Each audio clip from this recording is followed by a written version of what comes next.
Bonjour Jean-Louis Tison. Bonjour, bonjour.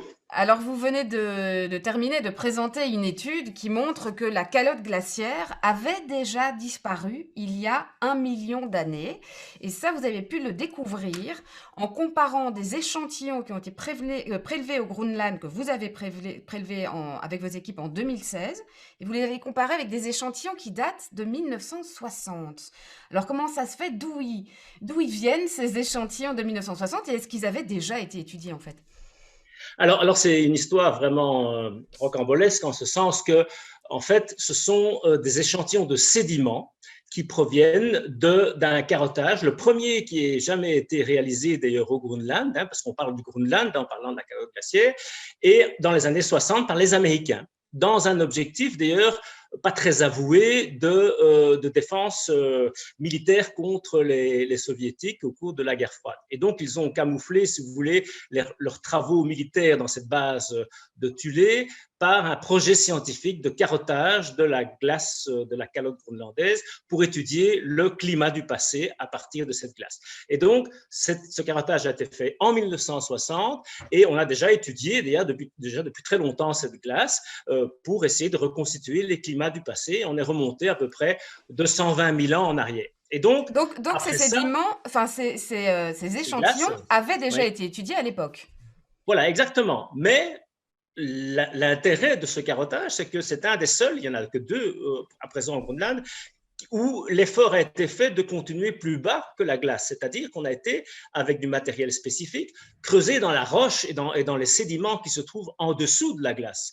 Donc, on a ramené, si vous voulez, à peu près 3 mètres de carotte de boue, là, qui a été surgelée, forcément, et que tout le monde a oublié parce qu'on s'est dit, bon, qu'est-ce qu'on va faire avec ça? On n'a aucun outil spécifique pour essayer de faire de la paléoclimatologie, si vous voulez, à l'époque, il y a 50 ans.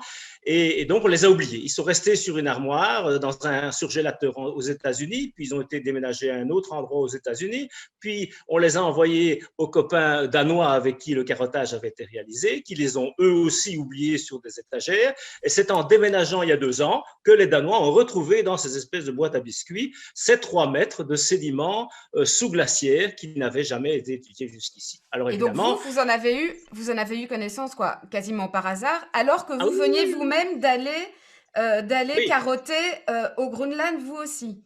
Exactement, il n'y a pas que nous, hein. C'était un projet international, c'est des gros projets évidemment qui coûtent très cher, mais donc nous faisions partie de ces carottages qui en 2016 et même encore avant, au début des années 2000, ont été au centre du Groenland chercher des carottages pour faire exactement la même chose, reconstituer le climat au centre du Groenland. Et Et donc, donc le fait de choisir d'ailleurs le centre du Groenland, évidemment, ce n'est pas par hasard.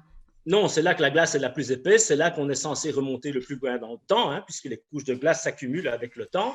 Et on a réussi à l'époque à montrer que cette glace était vieille d'environ 1 million d'années, ou plutôt qu'elle est restée couverte, la région est restée couverte de glace pendant 1 million d'années. Mais c'était au centre du Groenland. Et donc maintenant, on apprend tout à coup en 2017 qu'il y a là des sédiments surgelés dans des boîtes à biscuits qui ont été prélevés dans un carottage tout à fait à l'autre bout du Groenland, en bordure de la côte, hein, puisque la base américaine était en bordure de côte.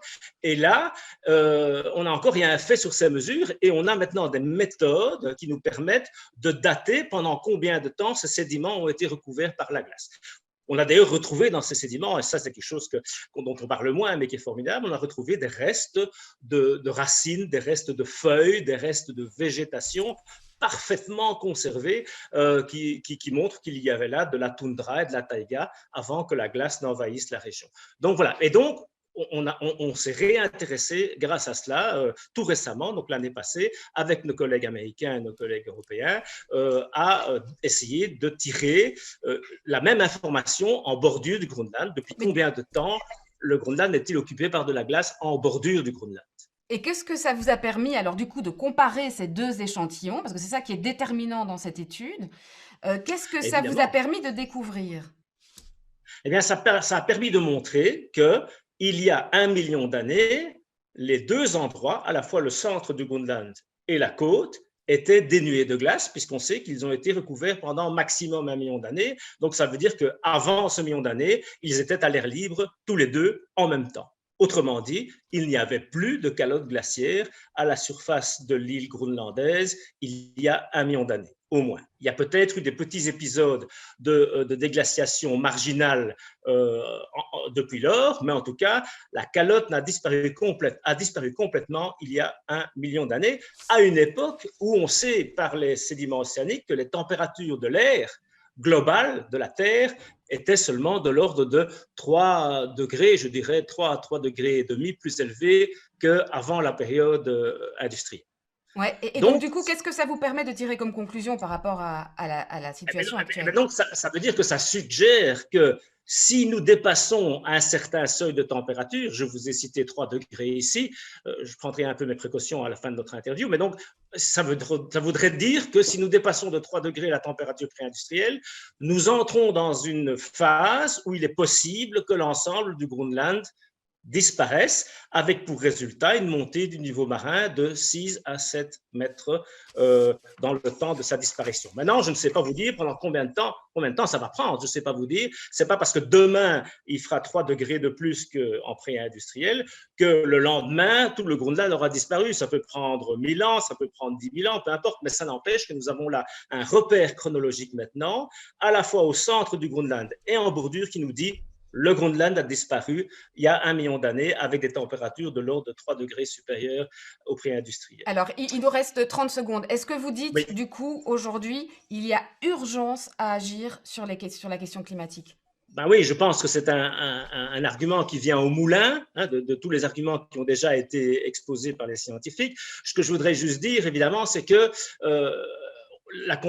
la situation n'est pas exactement la même aujourd'hui que ce qu'elle était il y a 1 million d'années, puisque nous sommes depuis 1 million d'années dans une période où les périodes froides et les périodes chaudes sont beaucoup plus marquées qu'avant. Donc les glaciations ont été beaucoup plus marquées au cours des derniers millions d'années. Ça veut dire que l'inertie du système est peut-être un peu plus forte. Il va avoir tendance à réagir un peu moins vite.